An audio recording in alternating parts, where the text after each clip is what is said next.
Judge delays trial over Fox News and 2020 election lies. New York. Without citing a reason, the Delaware judge overseeing a voting machine company's $1.6 billion defamation lawsuit against Fox News announced late Sunday that he was delaying the start of the trial until Tuesday. The trial, which has drawn international interest, had been scheduled to start Monday morning with jury selection and opening statements. The case centers on whether Fox defamed Dominion voting systems by spreading false claims that the company rigged the 2020 presidential election to prevent former President Donald Trump's re-election. Records produced as part of the lawsuit show that many of the network's hosts and executives didn't believe the allegations but aired them anyway. Claire Bischoff, a Dominion spokesperson, said the company would have no comment on the trial delay. Representatives for Fox News and its parent company, Fox Corporation, the entities Dominion is suing, did not immediately return requests for comment. In his statement, Delaware Superior Court Judge Eric Davis said only that the trial, including jury selection, would be continued until Tuesday and that he would announce the delay in court on Monday. That's when Fox News executives and the network's star hosts were scheduled to begin answering for their role in spreading doubt about the 2020 presidential election and creating the gaping wound that remains in America's democracy.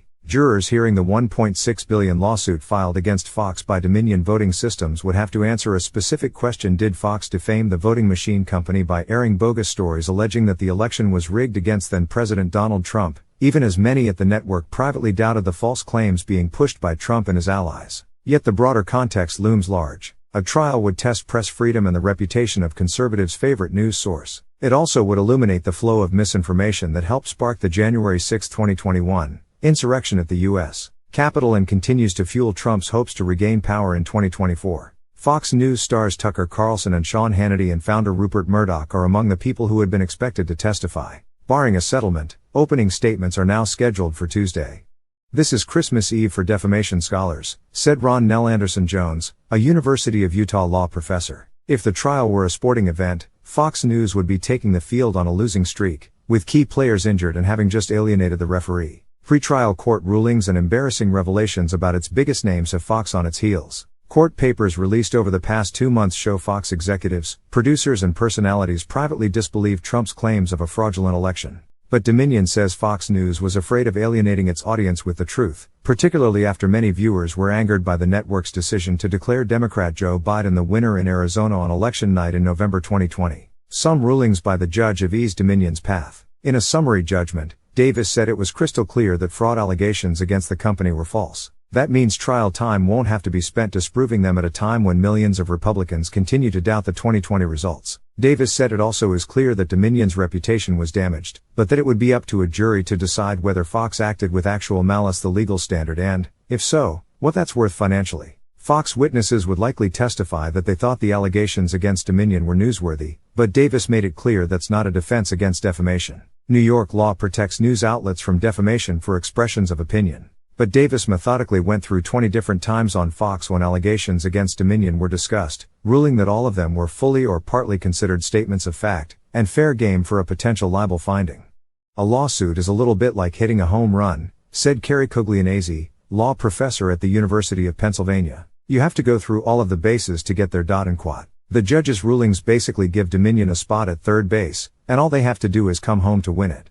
Both Fox and Dominion are incorporated in Delaware, though Fox News is headquartered in New York and Dominion is based in Denver. Fox angered Davis this past week when the judge said the network's lawyers delayed producing evidence and were not forthcoming in revealing Murdoch's role at Fox News. A Fox lawyer, Blake Rohrbacher, sent a letter of apology to Davis on Friday, saying it was a misunderstanding and not an intention to deceive. "It's not clear whether that would affect a trial. But it's generally not wise to have a judge wonder at the outset of a trial whether your side is telling the truth, particularly when truth is the central point of the case," Jones said. The lawsuit essentially comes down to whether Dominion can prove Fox acted with actual malice by putting something on the air knowing that it was false or acting with a reckless disregard for whether it was true. In most libel cases, that is the most difficult hurdle for plaintiffs to get past. Dominion can point to many examples where Fox figures didn't believe the charges being made by Trump allies such as Sidney Powell and Rudolph Giuliani. But Fox says many of those disbelievers were not in a position to decide when to air those allegations.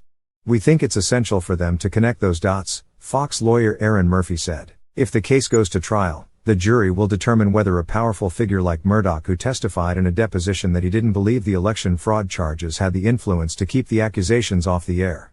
Credibility is always important in any trial in any case.